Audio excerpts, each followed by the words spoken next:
बिस्मिल्लाहिर्रहमानिर्रहीम। अस्सलाम वालेकुम। आपका दोस्त सलमान हैदर। दुआ है उस परवरदिगार से कि उसने आपको और आपके अहले खाना को अपनी हिफ्ज़ो अमान में रखा हुआ। पाकिस्तान तहरीक इंसाफ के चेयरमैन इमरान खान ने पेशावर में बिलाखिर सीसी की मीटिंग के बाद अपने हकीकी आजादी मार्च का ऐलान तो कर दिया, तारीख का भी ऐलान कर दिया, लेकिन इस ऐलान के अंदर भी कई ऐलानात किए हैं। उसके ऊपर हमने रोशनी जरूर डालनी है, बात करनी है, आपको बताना है कि उन 3 मोबाइल के डाटा के बाद किस तरह स्ट्रेटेजी चेंज हुई है। जो 3 मोबाइल्स का डाटा, 2 इमरान खान और 1 शेरी मजारी का डाटा जो मिला है मौजूदा हुकूमत को, उस डाटे के बाद स्ट्रेटेजी कैसी चेंज हुई है। दूसरी तरफ हुकूमत इस सिलसिले में जो बड़े काम करने जा रही है, 2 मामला हैं जी। एक आर्टिकल 245 इससे मुतल्लिक सोच रही है, जिसमें वफाक को फौज के हवाले किया जाएगा, एक चीज। दूसरा, आसिफ अली जरदारी साहब से और दीगर जो इत्तेहादी हैं 48 घंटे मुस्लिम लीग नून ने मांगे कि पहले अपने अंदर जो 2 धड़े बने में ना, उनसे मुतल्लिक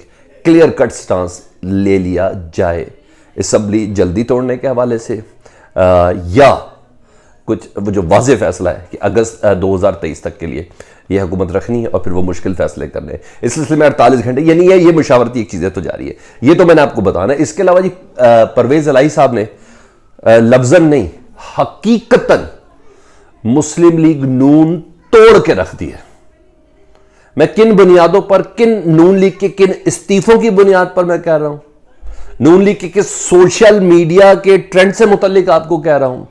कौन ऐसे अफराद मुस्लिम लीग नून के जिनको आज गद्दारी के ताने पड़ रहे हैं और जिनको गद्दार गद्दार कहा जा रहा है, जिन्होंने पिछले 9-10 सालों के अंदर बाकायदा तौर पर पाकिस्तान तहरीक इंसाफ और पीपल्स पार्टी का मुकाबला जिन्होंने किया था ना, वो अब मुस्लिम लीग नून से टूटते हुए नजर आ रहे हैं। कुछ इस्तीफे भी पहुंचे, उसकी डिटेल भी मैंने आपको बतानी है, तो वीडियो बड़ी इंपॉर्टेंट होने जा रही है, तो प्लीज आपसे रिक्वेस्ट है कि इसको मुकम्मल देखिएगा। सबसे पहले इमरान खान साहब से लेते हैं, बाद में बताते हैं कि आज मुस्लिम लीग नून, जिस वक्त मैं आपसे बात कर रहा हूं इस पर, मुस्लिम लीग नून के कितने टुकड़े हो चुके हैं पंजाब में, और इसको इकट्ठा करना और संभालना मुस्लिम लीग नून के लिए इस वक्त सबसे बड़ा चैलेंज हुआ।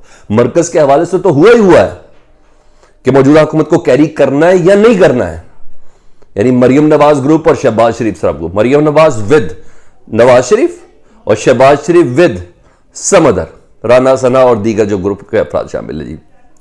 उस ग्रुप के अंदर तो डिवीजन है, लेकिन पंजाब के अंदर तो बहुत ही ज्यादा हो गई, यानी हमजा शहबाज साहब मुकम्मल तौर पर अपाहज और नाकाम नजर आ रहे हैं। सबसे आखिर में मैं उसको क्लियर करूंगा, लेकिन पहले आपको बता दूं आजादी मार्च का ऐलान जी 25 मई कर दिया जी, और बुध का रोज है। इस बार डी चौक का इमरान खान साहब ने फैसला नहीं किया, इस बार उन्होंने श्रीनगर हाईवे का उन्होंने इंतखाब किया अपने अंदाजे, ताकि किस तक पहुंचे ना, अपने प्लान के अंदाजे। उसके हवाले से उन्होंने सिर्फ इतना जरूर कह दिया कि पेट्रोल, डीजल और इंटरनेट से मुतल्लिक आपने जहन के अंदर रखना है कि मेरे पास इतलात है कि इसकी ये किल्लत कर देंगे, कि जिसकी बना पर किसी तरह जो हकीकी आज़ादी मार्च जिसका उन्होंने नाम दिया है 25 मई को जो रवाना होना है काफिला, उन्होंने श्रीनगर हाईवे में कहा कि तमाम कारकुनों से मेरी मुलाकात होगी, मैं पेशावर से इसको लेके चलूंगा। यहाँ तक तो बात आपको समझ आ गई। उन्हें कुछ ऐलानात किए जिसमें फौज से मुतल्लिक उन्होंने बताया, क्योंकि मैंने बोला कि इमरान खान के वेल विशर्स इमरान खान को बहुत कुछ बता रहे हैं। फौज से मुतल्लिक उन्होंने कहा कि आप उस वक्त भी न्यूट्रल थे जब मेरे ऊपर तहरीक अदम एतमाद लेके आई गई।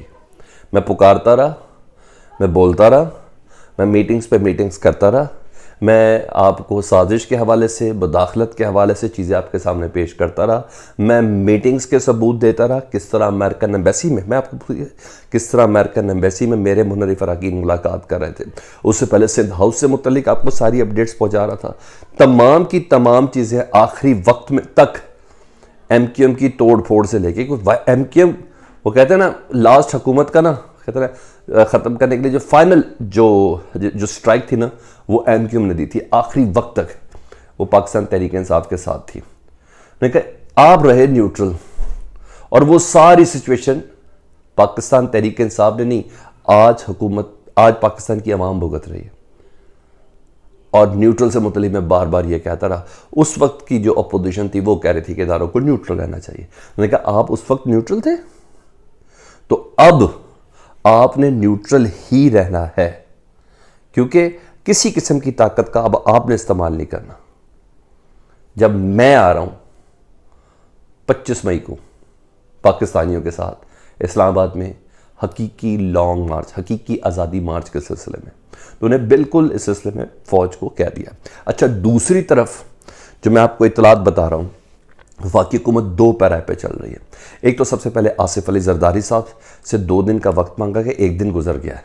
कल की मॉडल टाउन की मुलाकात के बाद 2 दिन का वक्त मांगा कि मुस्लिम लीग नून अपने आप को तो सबसे पहले इकट्ठा कर ले कि इस हुकूमत को कंटिन्यू करना है या नहीं करना है।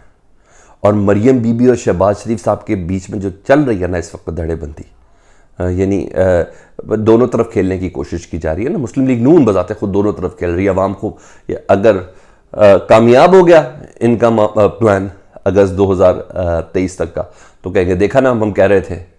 और अगर नाकाम हुआ, जो कि जिसके बेशतर चांसेस लग रहे हैं, क्योंकि अभी तक हुकूमत में से किसी ने कोई फैसला नहीं किया। आज भी शहबाज शरीफ साहब PKLI थे, कौम से खिताब नहीं कर रहे हैं, क्योंकि उनके पास करने के लिए है ही कुछ नहीं, बताने के लिए है ही कुछ नहीं, बेचने के लिए है ही कुछ नहीं। नहीं तो 6 हफ्ते की इस गवर्नमेंट में prime minister of Pakistan Shehbaz Sharif साहब को कौम को एतमाद में लेना चाहिए था। कौम को उन्होंने बताना चाहिए था कि मेरा फ्यूचर प्लान क्या है, क्योंकि उनके पास खुद फ्यूचर और उसके प्लान से मुतालिक कुछ नहीं है। तो 2 दिन का टाइम लिया गया जी। और डेफिनेटली चीज़ें, पीर मंगल कल का असम्बली का इजलास है और कुछ लेजिस्लेशन के हवाले से कुछ मामलात हैं, जिसके सिलसिले में मैं आपको कल का भी बता चुका हूँ कि अपोजिशन लीडर जो है राजा रियाज साहब, उनको बना दिया गया। पब्लिक अकाउंट्स कमेटी का जो चेयरमैन है वो नूर खान साहब को बना दिया गया। तो ये तमाम चीज़ें ना, वक्त थोड़ा है, वक्त के 48 घंटे है। मगर खान साहब अब अपनी डेट दे चुके हैं। अब कुछ बड़े फैसले हो तो वो रुके, अगर रुके भी कि नहीं रुकना कि 25 तारीख को तुमने यौम तशक्कुर मनाने का फैसला कर ले इस्लामाबाद की श्रीनगर हाईवे पर। It's another thing. तो इस पैराए पर चल रहा है। दूसरा जी, जिस बिना पर इमरान खान साहब ने कहा कि अब आप उस वक्त भी न्यूट्रल थे ना, तो आपको अब भी न्यूट्रल रहना है, और वो है मामला आर्टिकल 245, जिसके तहत इस्लामाबाद को, वफाक को मुकम्मल तौर पर फौज के सुपुर्द कर दिया जाएगा। जितना 111 ब्रिगेड आप कह लेते हैं, मुकम्मल तौर पर उसकी हिफाजत, उसके मामलात को फौज के सुपुर्द कर दिया जाएगा। ये इतला वेल विशर के थ्रू इमरान खान साहब तक पहुंची, जिसकी बिना पर इमरान खान साहब ने अपनी प्रेस कॉन्फ्रेंस में कहा कि फौज मेरे खिलाफ जब तहरीक अदम एतमाद थी तो उस वक्त न्यूट्रल थी, और अब भी आपने न्यूट्रल रहना है। वफाक को फौज के हवाले से उनका यह कहना था कि किसी किस्म की कोई भी आपने ऐसी चीज़ नहीं करनी, क्योंकि अब आपने न्यूट्रल ही रहना है। ठीक है। तो अपने इस पैगाम के अंदर, अपने इस ऐलान के अंदर कई ऐलानात इमरान खान साहब करते हुए नजर आए। दूसरा, इत्तेहादियों की मीटिंग के अंदर यह एतराफ़ कर लिया गया जी कि हर किस्म की मिस कैलकुलेशन इत्तेहादियों ने की है जी इमरान खान से मुतालिक। वो एक्सपेक्ट ही नहीं कर रहे थे कि इमरान खान साहब इस हद तक रेजिस्ट करेंगे, इतना थ्रस्ट होगा और अवाम का इतना प्रेशर मौजूदा हुकूमत पर बना लेंगे Imran Khan. Total misquotation, they feel sorry for their self. ठीक है जी। उनको कभी भी नहीं अंदाजा था कि इमरान खान इतना खतरनाक हो जाएगा। यही वजह है कि हाथ पांव फूल गए, और धड़ेबाजी तो आपको पता ही है तमाम इस वक्त जमातों के अंदर है। हर एक को अपना मुस्तकबिल तारीक नजर आ रहा है, हर एक को अपना मुस्तकबिल तारीक नजर आ रहा है। जितने भी इत्तेहादी है कि करना क्या है, ये नून लीग के साथ चिपक गए तो अब हमने करना क्या है। वे तो ना कोई फैसला कर नहीं पा रही। हम तो समझते कि कोई बड़े बड़े फैसले हो जाएंगे, ज़मीन आसमान, आसमान ज़मीन हो जाएगा। मैं तो जरदारी साहब के कहने पे आया था, यही कह रहे थे ना, मैं तो जरदारी साहब जान भी दे दूं जरदारी साहब के लिए। बुतानी साहब यही कह रहे थे, मैं और हम तो बड़े ख़ानदानी लोग हैं, एक बार हमें जो बुला ले तो हम चले जाते हैं। यही बुगटी साहब कह रहे थे। अच्छा जी, इस बार हमें किसी की कॉल नहीं आई तो हमने कहा हम अपनी मर्जी कर लेते हैं। यही कह रहे थे MQ वाले। सारी बातें याद है ना आपको? हाँ जी। पीपल्स पार्टी में साके जमहूरियत, तो ये साहब सबको बहुत परेशानी लगी है। मैं आपको बड़ा ट्रू और अंडरस्टैंड करके और नहायत रिसोर्सफुल, जैसे कहते हैं अथेंटिक सोर्सेज के साथ मैं आपसे बात शेयर कर रहा हूँ। तो ये चीज़ है जी। अब आ जाऊँ जी, परवेज़ इलाही साहब ने कैसे नून लीग तोड़ी है जी। आज की आपको सारी एक्टिविटी तो मैं सुबह की सारी आपको बता चुका हूँ। अच्छा जी, आज परवेज़ इलाही साहब के ऊपर भी ना तहरीक अदम एतमाद थी, जिसमें चेयर ऑफ पैनल के जो साहब थे जी, उन्होंने बाकायदा तौर पर आवाज़ लगाई कि जनाब परवेज़ इलाही के ऊपर तहरीक अदम एतमाद है, और जिन्होंने तहरीक अदम एतमाद पेश किए वो ज़रा सामने आ जाए। वो थी अज़मा बुखारी और समीउल्लाह खान, दोनों मियाँ बीवी थे जी। अज़मा बुखारी किसी तारुफ की मोहताज नहीं है। मैं ज़ाती तौर पर उनकी काविशों की, उनकी मैं बहुत मातरफ हूँ। जिस तरह मुस्लिम लीग नून को वो डिफेंड करती है, केस करती है, तो अज़मा बुखारी कोई शक नहीं है। और जिस तरह वो जिस ग्राउंड लेवल पे जाके उन्होंने मुस्लिम लीग नून को डिफेंड किया ना हर जगह पे, अज़मा साहबा को मैं ज़ाती तौर पर भी जानता हूँ, तो मैं उनकी बहुत रिस्पेक्ट करता हूँ जी। दोनों नहीं पहुंचे आज के दिन इजलास में, और इस वक्त सोशल मीडिया और मरियम नवाज साहबा का जो सोशल मीडिया है वो अज़मा बुखारी को गद्दार कह रहा है। गद्दार गद्दार गद्दार कहना उन्होंने शुरू कर दिया है, और जिसकी बिना पर अज़मा बुखारी और समीउल्लाह खान साहब को बहुत ज़्यादा दुख है। अज़मा बुखारी ने ट्वीट किया है, उस ट्वीट का लुब्बे लुबाब सुन लें। लुब्बे लुबाब क्या जी? वो लुब्बे लुबाब ये है जी, अज़मा बुखारी साहब ट्वीट करते हुए कह रही हैं, बहुत अफसोस है, यही सुनना बाकी रह गया था कि हुकूमत में आने के बाद पार्टी ने जब हाउस में जाने को कहा हम गए। ये क्यों हुआ? मैंने भी ये सवाल आज पार्टी से पूछना है। लगता है 9.5 साल ज़ाया हो कर दिए मैंने इस पार्टी के अंदर। जो ये फैसले कर रहे हैं इनसे पूछें, दिल टूट गया आज। परवेज़ इलाही के 4 साल इन्हीं 2 गद्दारों ने भुगते हैं। ठीक है, तो इस वक्त नून लीग का ट्रोलिंग चल रही है जी अज़मा बुखारी साहबा को। काबिल शर्म बात है, अज़मा बुखारी जैसी खातून और उनके हस्बैंड जिन्होंने बड़े डेडिकेट वे में किया।